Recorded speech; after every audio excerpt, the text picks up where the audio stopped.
About 6 months ago, I got rid of my car. I'm older. I'm 84, and driving wasn't so much fun for me anymore. In addition, I had so much rust on my car, I couldn't afford to fix it. So I'm without a car, and I'm learning how to get around. You see people that are on their way to work every morning, or they're going to their friend's house, or they're just on the bus to be social and get out for the day, or they're running errands, I definitely know, a few people that I probably don't know their name, but I've seen them on the bus almost every day this year, and it's really nice to see these people and feel a part of a community. It's very convenient, so I enjoy the bus that we have. Depending on who's driving. Yeah, right. Depends on who's driving. Did you two meet on the bus? We met at the bus station. Yeah. Became best friends. Yep. Well, I asked her for a cigarette, and we were talking about being sober and, walking our sobriety path, and we decided that we would be best friends. Yep. And hold each other accountable and, just be each other's people. She's my person. You are my person. Yeah. From Vermont Public, this is Brave Little State. I'm Sabine Pooks.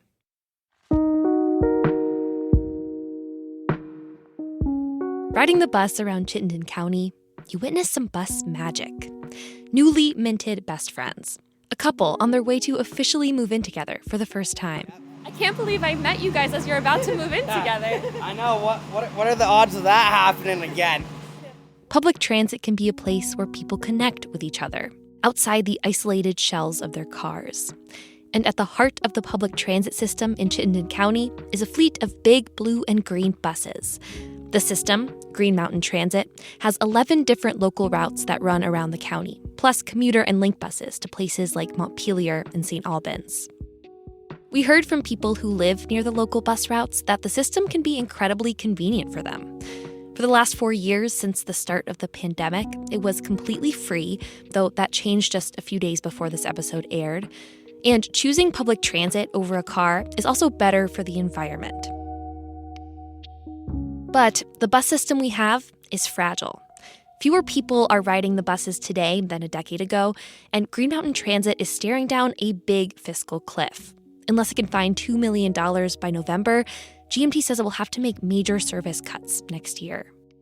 That means less service for the people who need it, and it means it will be harder to attract riders who are used to taking their car. Like Nathaniel Eisen, this episode's winning question asker. By the way, bus magic, that's his phrase. Nathaniel lives in Winooski, and he's what transit researchers call a choice rider. He also has a car, so he's much more likely to take transit if it's convenient. And on his way to our interview at the Vermont Public Studio in Colchester, it wasn't. By the time I had the thought, I wonder if I could take a bus to Vermont Public, by the time I would have gotten there, I would have missed the bus that would have gotten me here on time for our interview. And then the next one wasn't for another 20 minutes. And so I drove here and I caught up to that bus and I was behind it. And that just happens to me all the time. That 20-minute window between buses he's talking about, it's called a headway. Most local GMT buses have weekday headways ranging from 20 to 30 minutes, though some are much longer, depending on the day and the route. Nathaniel wants to know, what if buses had shorter headways or dedicated bus lanes? What if we reintroduced a streetcar system in Burlington? He did some research and realized these are all options we've considered before. That's probably very validating that you're not the only one who's thought this. It was totally validating. In the early 1990s, the state of Vermont looked into building a new transit system for Chittenden County, either a better and more efficient bus system or what's called light rail, an above-ground train system. The state found that all of those options would attract more riders than the current bus network over time. And yet, it's 2024 and we don't have low headways. We don't have light rail either. And so for me, this question is in part a question of why weren't any of these options pursued? Reading these reports, Nathaniel is haunted by the possibility of what could have been. And that's why he wants to know. Why doesn't Chittenden County have better public transit options?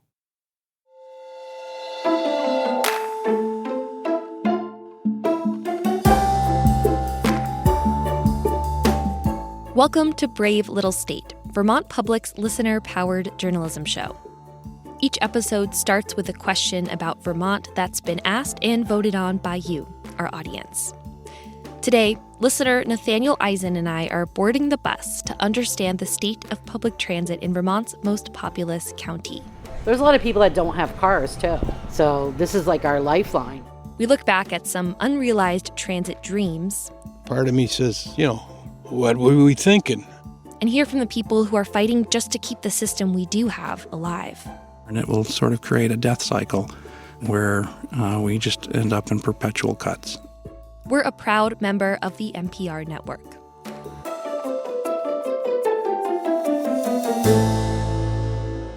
Welcome.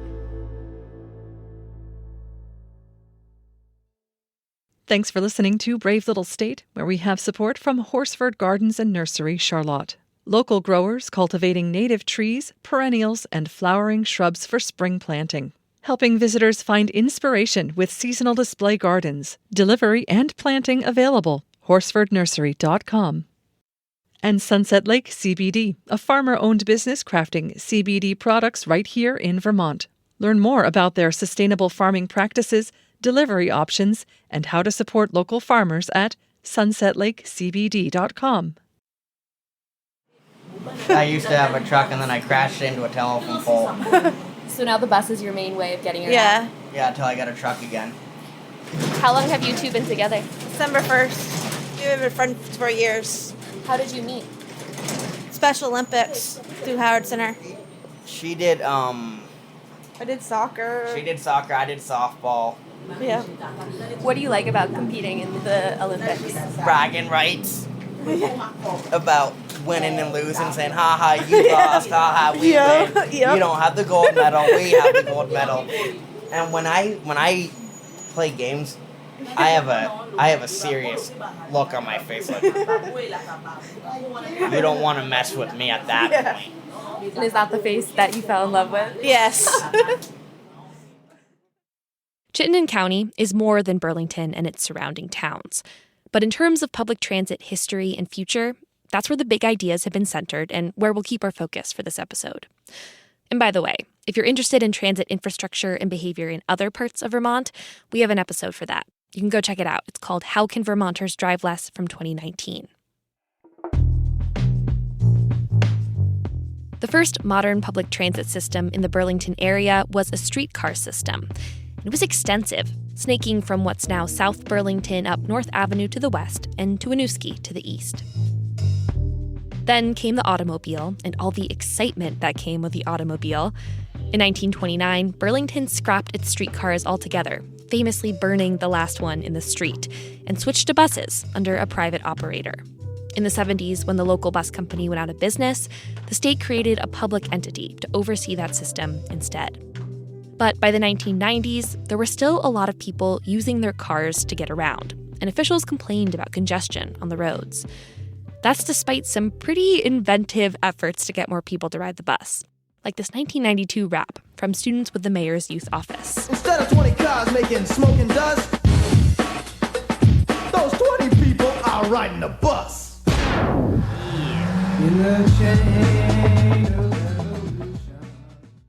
Anyway, in 1992, the state was looking for a more attractive transit option, and it commissioned a study into building a fixed-route light rail system around Burlington.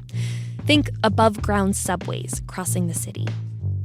Here's a colleague reading from the report. These systems can not only increase transit patronage, because people are much more willing to ride rail vehicles than buses, but can also direct growth to downtown areas, cluster... The light rail system could run twice as fast as the existing buses and would start with a line from downtown Burlington to the airport. The price tag? $50 million. 4 years later, the state came out with another report. It was 700 pages. The recommended action plan for transit improvements is in 4 phases, with 2 sub-elements of Phase 3. The first step outlined was to improve bus frequency or headways for the current system. down to 10 minutes. And eventually, Burlington, South Burlington, and Winooski would have an entirely new light rail or bus rapid transit system with its own rights of way for quick navigating through traffic. On paper, this was a time of real hope and excitement for public transit advocates.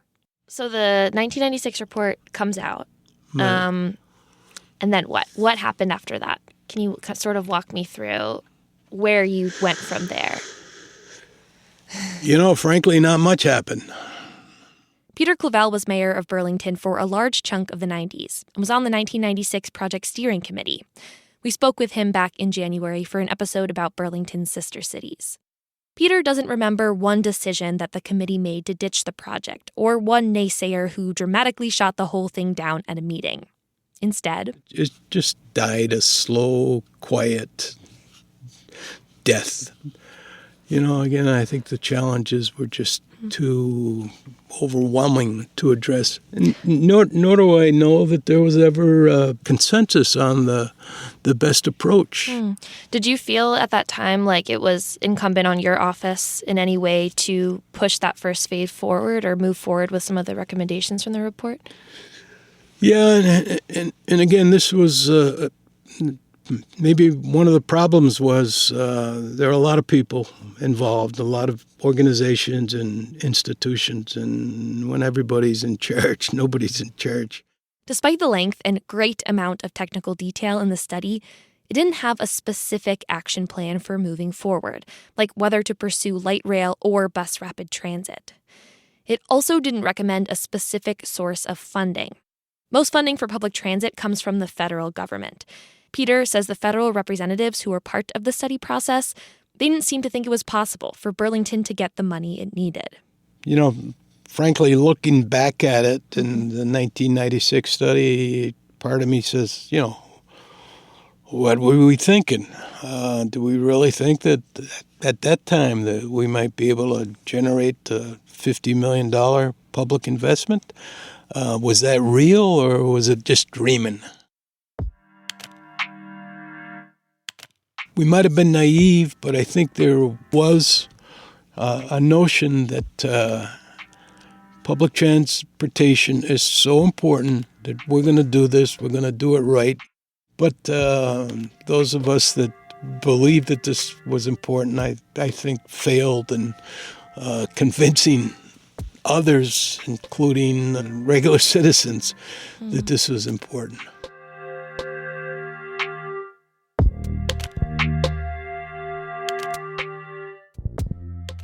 Burlington didn't entirely abandon its railway dreams. In 2000, the state and federal government reportedly spent almost $20 million on a rail line that extended from Burlington down to Charlotte, 13 miles away. The commuter rail was dubbed the Champlain Flyer, and supporters hoped it would usher in a passenger rail renaissance in Vermont. But critics called it a boondoggle, and not long after he entered office, Governor Jim Douglas pulled the plug on the project, blaming low ridership and other funding priorities like maintaining roads and bridges. Just 2 years after its inaugural ride, the Flyer took its last ever trip in 2003.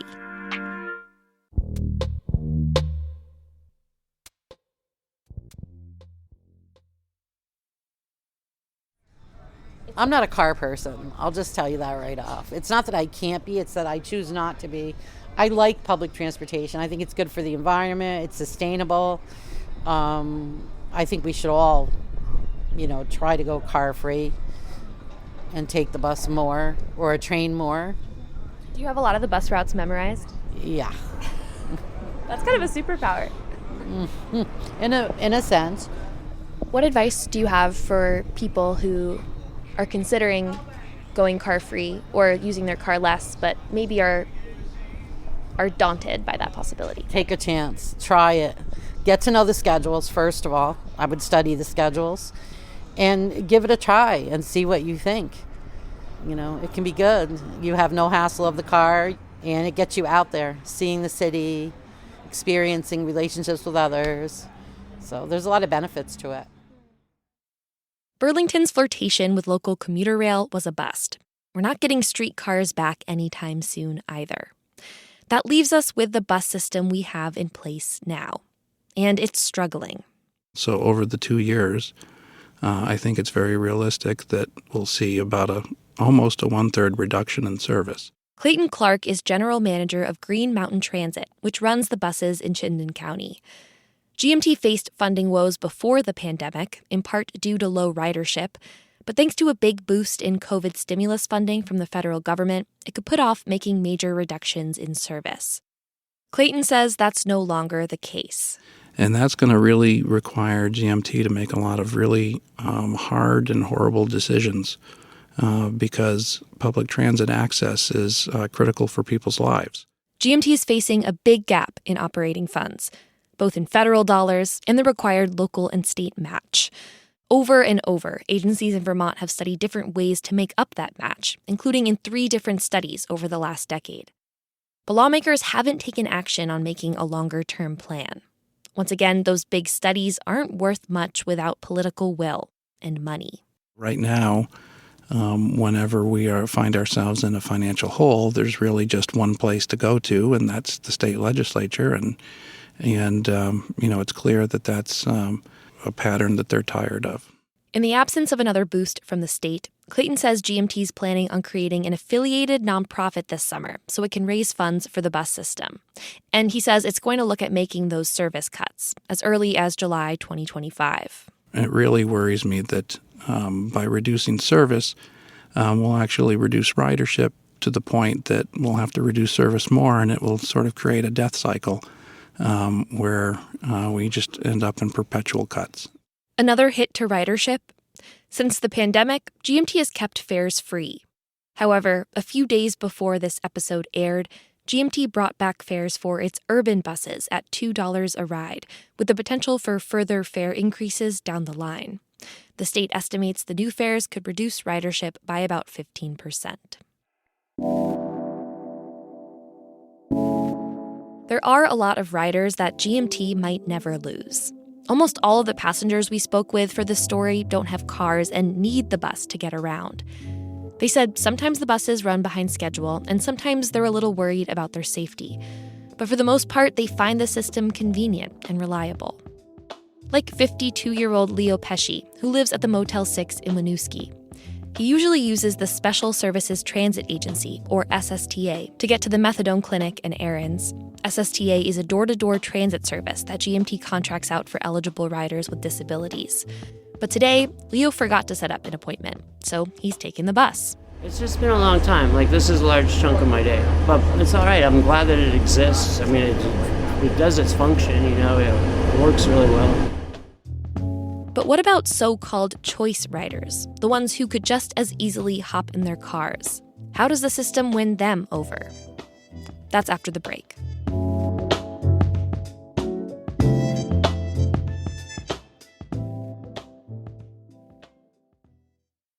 This episode of Brave Little State has support from Vermont Fish and Wildlife, conserving our grasslands with public support through the Vermont Habitat Stamp.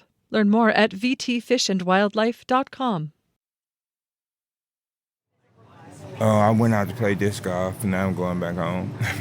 So it's practical, I can get to activity, and I went early in the morning so I could beat everybody, so I could just do my own thing. I had cancer for 25 months, and radiation treatment was literally me walking 1 block, even in the worst days, get on the bus, drop me off here, get on the bus, drop me off back at home. So my whole cancer treatment was like, the bus was great, I didn't have to worry about getting up here for nothing. So the bus has played a good role in my life. That stop that we just stopped at, that was a big stop for you for a while. Yeah. And you know what? For a while, it gave me a lot of anxiety. Afterwards, I was like, "Ooh, I hate this bus stop."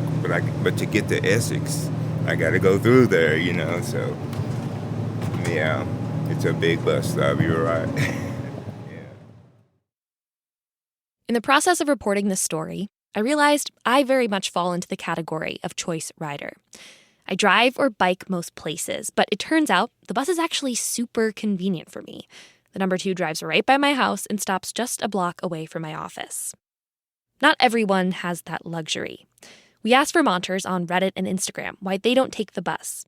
A lot of you said there aren't convenient routes that take you from your homes to your offices or into town. One commenter from Burlington's New North End said their commute's 20 minutes in the car, but an hour on the bus because of all the transfers. And lots of people mentioned headways. If I miss a bus, I'm stuck somewhere for another hour, said one commenter. In other words, policymakers and officials will have to close that gap in convenience, even as the bus system makes major cuts, if they want to see more people choosing to ride. Part of that is bringing more people to the bus. As those Burlington high schoolers said, "See you at the bus station." Okay, let's leave that in the 90s. These days, the Burlington Office of City Planning is looking for ways to build more housing along public transit routes. Remember, buses are convenient for people like me when they live on or near those routes. The city is also going neighborhood by neighborhood for yet another study into how it could get people to use transit systems in their areas, beginning with the Old North End. City planners are visiting shift workers to talk to them about getting to and from work after hours, and they're considering building new infrastructure, like a mobility hub, a space where people can access buses and car shares and bikes all in one place. In the meantime, local advocates are taking matters into their own hands. A group called Vermonters for People-Oriented Places recently installed wooden benches at bus stops around town where there were none, to make a point about how simple transit infrastructure can really be.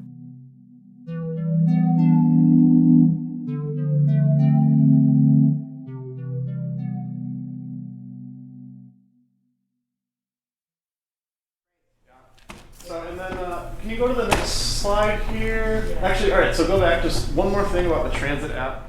All these efforts to get more people out of their cars and onto the bus. Already, there are groups of people making this transition together. 12 people are seated at the Brownell Library in Essex Junction on a Saturday morning. Volunteer Joel Collada is fielding questions about riding the bus. It's part of a new GMT-sponsored training for people who want to learn how to ride the bus. And between the new fare cards and the GMT Schedule app, there's a lot to take in. If you haven't ridden a bus before, even if you're in a new city, the intricacies and the differences between systems and modes of travel can be intimidating. And I've even heard that it dissuades some people from riding the bus just because they don't know, and it can be embarrassing to make a mistake in public. So it's important. Joel is a passionate user of public transit. Like me, he conveniently lives right off the number 2 line. And that's the bus we're riding today, to put what we've learned during the presentation into practice. At the bus stop, I wait next to Dorothy Bergendahl of Essex Junction. I wanted to learn how I could use the bus to get downtown without taking my car. Why don't you want to take your car? Parking. The cost, the how to pay for it, and where to find it. She's hoping the training will demystify her questions about the bus schedule. But today introduces some new questions. And so 11:40. There's supposed to be one at 11:40. Because the bus doesn't come when the app says it's going to. I hate to say it, but this is not atypical.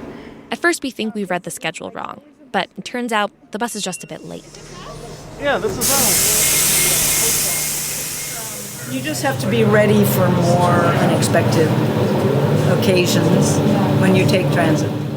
Faith Inglesrud is another volunteer and frequent bus user. Once you've done it and you understand the system and know how it works for you and have times that work for you, then it's not a big deal. Then it's just as convenient to take the bus. But I think that gap of having to learn all the systems is the hardest thing.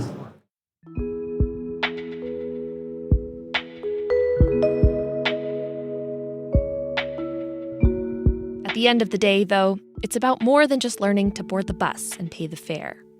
Riders also need to learn to be flexible and patient, because we need the system to work better for us.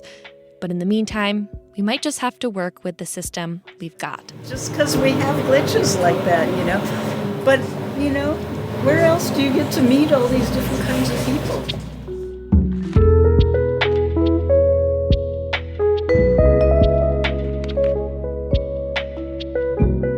Thank you for listening to the show. And a big thanks to Nathaniel Eisen for the great question and all the help with research. Also for joining me on the bus to interview people for this episode. Bus magic. A lot of the people we talked to for this story had concerns about the new fares. The long and short of it is this. As of May 20th, 2024, GMT is charging again for bus service in its urban areas. Service in the 4 rural counties that GMT serves will remain free, thanks to help from the Vermont state legislature. Each bus ride is $2, though there are discounted fares for kids, seniors, and people with disabilities. Rides are capped at $4 a day and $50 a month. For the first time, GMT is also allowing people to buy fares through an app and a reloadable smart card, in addition to the traditional cash method. We'll have links with all this information in the online version of the story at bravelittlestate.org. This episode was reported and produced by me, Sabine Pooks. Editing and additional production from Burgess Brown and Mark Davis. Angela Evansy is Brave Little State's executive producer. Our senior producer is Josh Crane. Theme music is by Ty Gibbons, other music by Blue Dot Sessions. Special thanks to Charles Dillard, Gregory Rowangould, Marshall Distel, Chris Cole, Patrick Garahan, Corey Dockser, Bobby Lussier, Jordan Mitchell, Richard Whitting, Patty Wight, Irwin Gratz, Caroline Losneck, Winston Lumpkins, Zack Barowitz, and Paul Detzer. Also, a big thanks to the people we spoke with on the bus and at bus stations for this story. Tom Whitney, Emma Kane, Jessica and Anne-Marie, Amanda Farnsworth, Kenny Gavin, Gina Horner, Daryl Fields, and Leo Pesci. Brave Little State is a production of Vermont Public and a proud member of the NPR network. If you like our show, you can make a gift at bravelittlestate.org/donate or leave us a rating or review on your favorite podcast app. We'll be back soon with more people-powered Vermont journalism.